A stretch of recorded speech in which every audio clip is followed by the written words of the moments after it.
फैसला लिया वो सही था? कहानी को पूरी सुनकर कमेंट बॉक्स में अपना जवाब जरूर दें। बहू, ये मुझसे इतनी टाइट रोटियां नहीं जमती, थोड़ी मुलायम रोटियां बना दिया कर और साथ में दूध या रसीली सब्जी दे दिया कर। मेरे गले से निवाला नीचे नहीं उतर पाता। देखिए पापा जी, आपका ये रोज का ड्रामा हो गया। जो हम सबके लिए बनेगा आपको भी वही खाना पड़ेगा। हर चीज में नकल निकालने की आपकी आदत हो गई है। पूरी पराठे आपका पेट बर्दाश्त नहीं करता, चावल से आपका शुगर लेवल बढ़ जाता है और सादी रोटी आपको चबाने में तकलीफ होती है। ये घर है पापा जी, कोई होटल नहीं। और इस उम्र में भी आपको दूध की तलब लगी है। दूध तो मेरे बच्चों को ही नहीं मिल पाता, आपको कहाँ से दे दूं?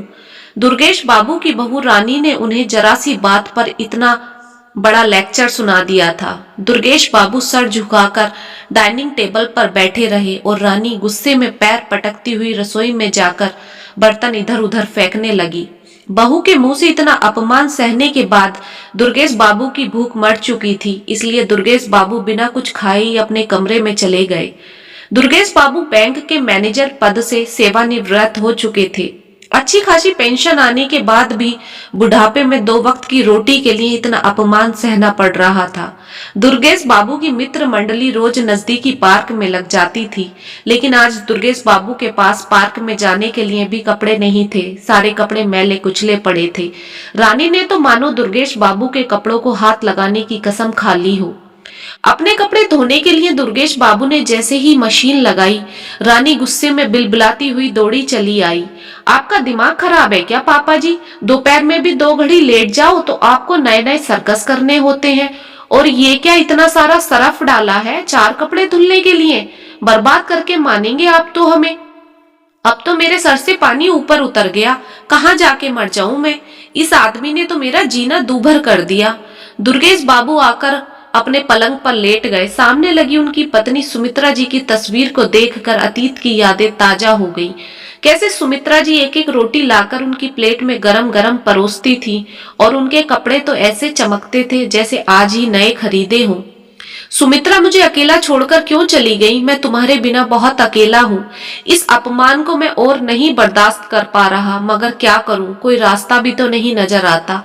बोलकर दुर्गेश बाबू की आवाज भर आई। दुर्गेश बाबू अपनी आंखों को अपने हाथ से दबाकर लेट गए।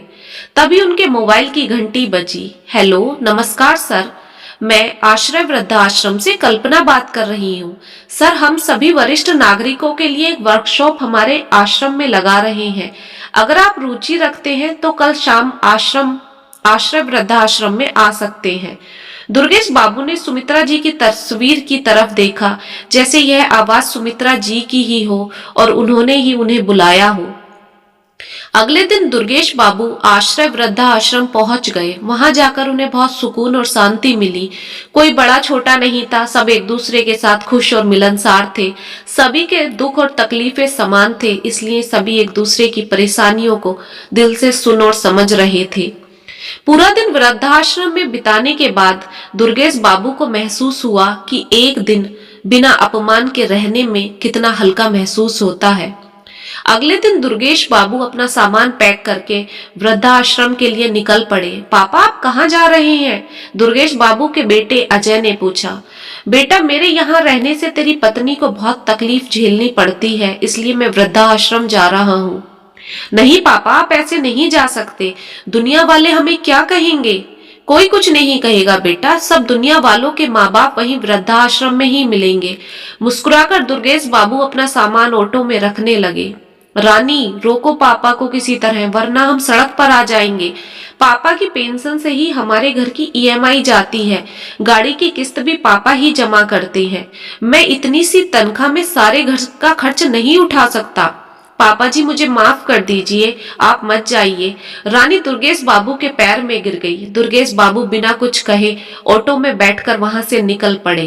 अजय गुस्से भरी निगाहों से अपनी पत्नी रानी को देखता रहा और दुर्गेश बाबू का ऑटो आंखों से ओझल हो गया।